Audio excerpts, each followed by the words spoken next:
Hello दोस्तों, स्वागत है हमारे नीट वाला चैनल में। तो आज हम एक नया टॉपिक लाए हैं, यदि अध्याय क्लास 11वीं की एनसीईआरटी जो है, हम पूरी एनसीईआरटी बेस पढ़ेंगे। हम उसमें से एक शब्द बाहर नहीं पढ़ेंगे। बायोलॉजी का चैप्टर है 8वां और उसका नाम है कोशिका।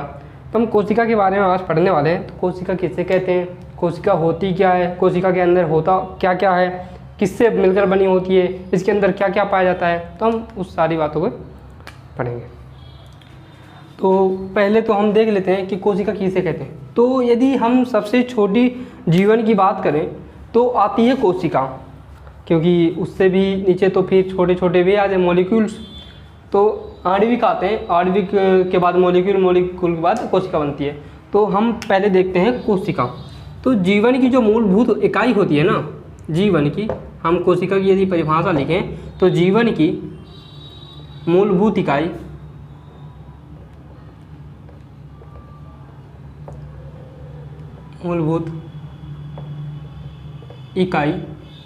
कोशिका।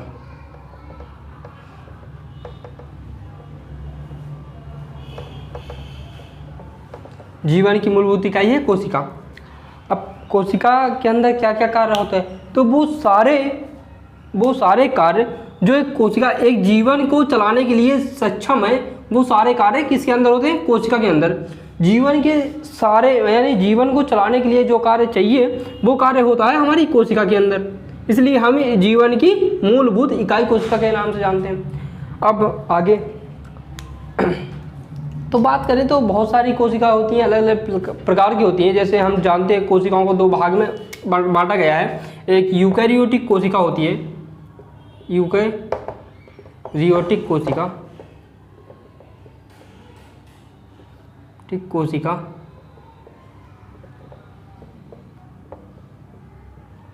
एक प्रोकैरियोटिक कोशिका। क्या है? प्रोकैरियोटिक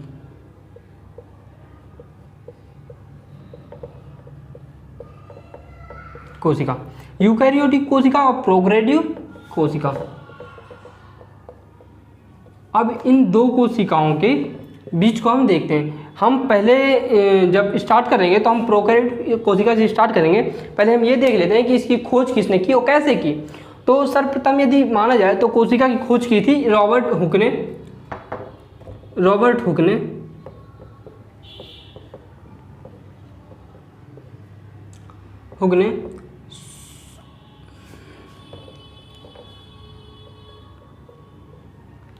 नहीं की थी, ठीक है, 1665 में।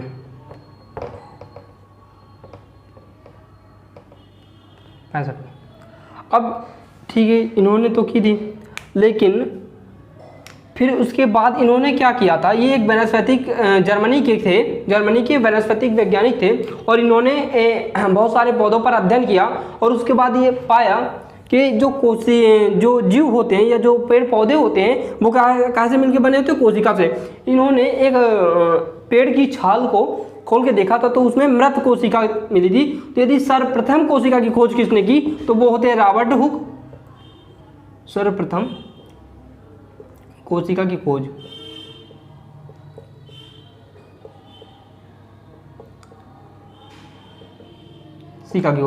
और यदि हम पूछे कि जीवित कोशिका की खोज किसने की थी तो वो है जीवित कोशिका की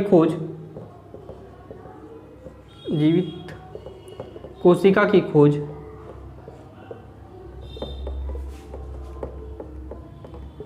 एंटोन वॉन लीवेनहॉक।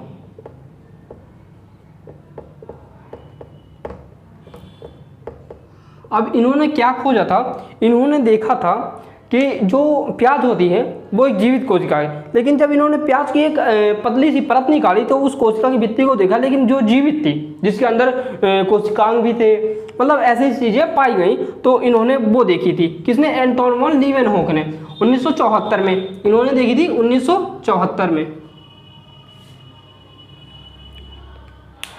अब देखते हैं कि आगे कोशिका से मिलके क्या, कोशिका के बारे में और भी देखते हैं हम।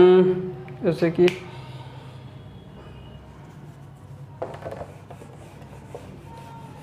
जो कोशिका के बारे में सिद्धांत दिया गया था, तो कोशिका का जो सिद्धांत आता है आपका, दो सिद्धांत क्या है, तो कोशिका का सिद्धांत कोशिका के बारे में बताना और उसे ये बताना कि ये कैसे उत्पत्ति हुई, तो उसका सिद्धांत कहलाता है। तो जो सिद्धांत है कोशिका का, उसे दो वैज्ञानिकों ने दिया था, और सिद्धांत कोशिका का सिद्धांत उसे दिया था दो वैज्ञानिकों ने। पहले आए थे मैथियस लाइडेन, ये भी थे, ये कहाँ के थे, जर्मनी के वनस्पति वैज्ञानिक थे, Germany, Matthias Leiden, Matthias Schleiden.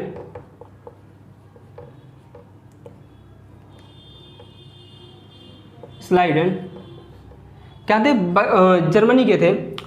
ये इन्होंने क्या किया कि बताया कि जो को जीव होते हैं ना, वो पेड़ पौधे होते हैं, ये बहुत सारी कोशिकाओं से मिलकर बने होते हैं, जो विशेष प्रकार के ऊतकों का निर्माण करती हैं। मतलब कोशिकाएं मिलकर ऊतक बनाती हैं, ऊतक से ही बनते हैं पेड़ पौधे, मतलब जीव का निर्माण होता है एक जीवित कोशिका से। अब फिर आए थे इनके बाद थियोडोर स्वान, थियोडोर स्वान,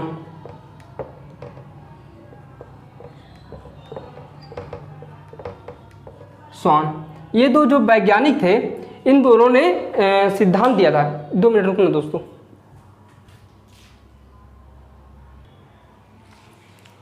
मैं क्या देखने गया था कि आप लोग को सही, लेकिन थोड़ी ज़्यादा लाइट आ रही है, तो आप थोड़ा एडजस्टमेंट कर लीजिएगा, देख लीजिएगा। मैं बोल रहा हूँ तेज से, वही सुन लीजिएगा। तो ये जो वैज्ञानिक थे, इन्होंने क्या 1838 में ये बताया था, ठीक है, यह सिद्धांत दिया था 1838 में। इन्होंने ये बताया था कि जो हमारे पेड़ पौधे हैं, बहुत सारे पौधों का अध्ययन किया और इन्होंने कोशिका को देखा और को बताया कि जो विशेष प्रकार की कोशिकाएं, ये विशेष प्रकार के ऊतकों का निर्माण करती हैं और ऊतक से ही क्या बनता है, पेड़ पौधे बनते हैं। और जो थियोडोर स्वान थे, ये क्या थे, प्राणी वैज्ञानिक थे, ब्रिटिश के थे, प्राणी वैज्ञानिक, प्राणी वैज्ञानिक। इन्होंने ये 1839 में इन्होंने बताया कि जो क्या होते हैं, जो जीव होते हैं, ये क्या कोशिकाओं से मिलकर बने होते हैं, पर हाँ वही कोशिकाओं से मिलकर बने होते हैं, पर इनका जो सिद्धांत था, इन्होंने जो सिद्धांत दिया था वो बिल्कुल सही था, बहुत समय तक चला भी और बहुत अच्छा भी था, मतलब पूरी तरह फिट था। लेकिन ये इनका सिद्धांत ये बताने में असफल रहा कि जो कोशिका है वो नई कोशिका कैसे उत्पन्न होती है, मतलब जो पुरानी कोशिका है वो तो ठीक है, लेकिन नई कोशिका की उत्पत्ति कैसे हुई, तो ये नहीं बता पाए। फिर उसके बाद आए 1855 में, 1855 में Rudolf Virchow, Rudolf Virchow, Virchow नामक क्या है, वैज्ञानिक, रडोल्फ विर्चो नामक वैज्ञानिक आए। अब इन्होंने क्या बताया, इन्होंने बताया ओमनिस सेलुल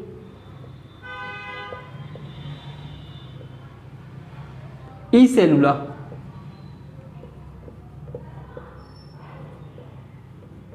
अब बोलोगे इसका मतलब क्या हुआ, तो इसका मतलब ये होता है कि जो पुरानी कोशिका होती है ना, वही नई कोशिका का विभाजन करती है, मतलब नई कोशिका बनाती है। जो जैसे कि पहली एक कोशिका थी, ये एक मान लो एक कोशिका है और इसमें एक कोशिकांग है, ठीक है, और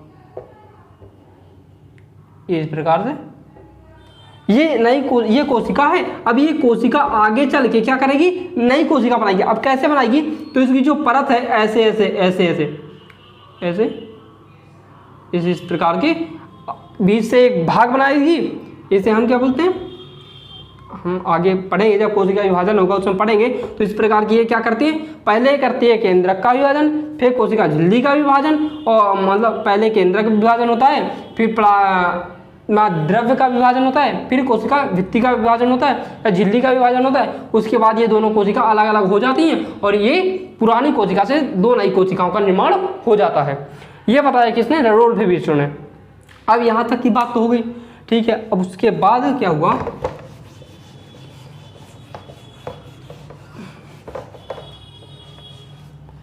उसके बाद हुआ कि फिर ये सब तो हो गया, उन्होंने ये भी बता दिया कैसे ऐसे होता है।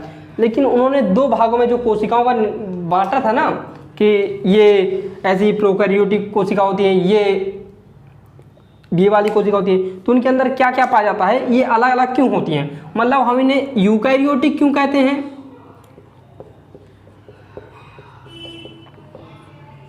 और इन्हें प्रोकैरियोटिक क्यों होती है, ये दो भागों में क्यों होती है। जब कोशिका दोनों का नाम है तो ये दो भागों में क्यों, हमारे अंदर भी सवाल आना चाहिए।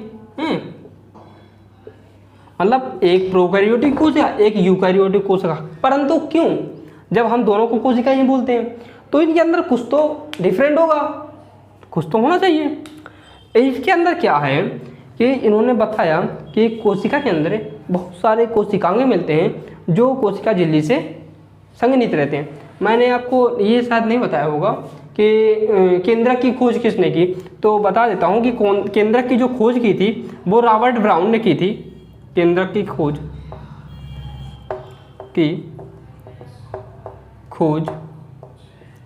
रॉबर्ट ब्राउन ने। रॉबर्ट, आज क्या है ना दोस्तों कि मार्कर नहीं चल रहा,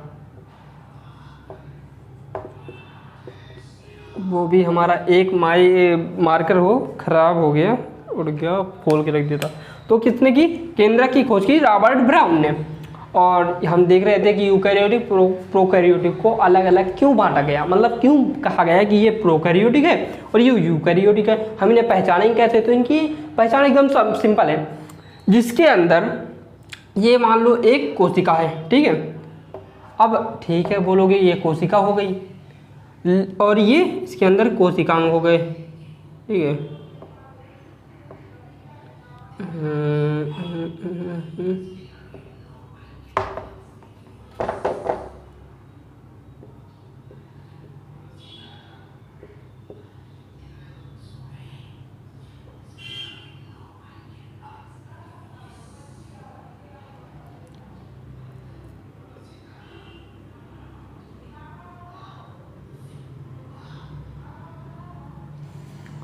अब बोलोगे कि इसके अंदर वो दोनों देखो, अब ये तो ये क्या है, इसके अंदर क्यों नहीं है।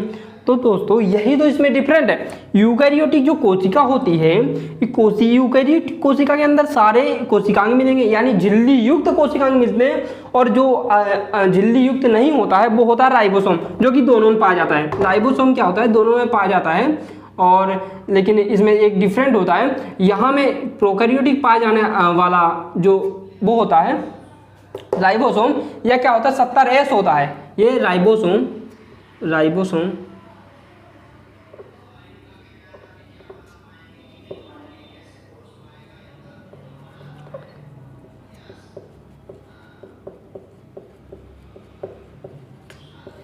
राइबोसोम क्या होता है 70S होता है, और यहाँ पे जो राइबोसोम होता है वो 80S होता है। अब बोलोगे 70S 80S का मतलब ये 30 और प्लस 50 मिलाकर 70 का निर्माण करते हैं।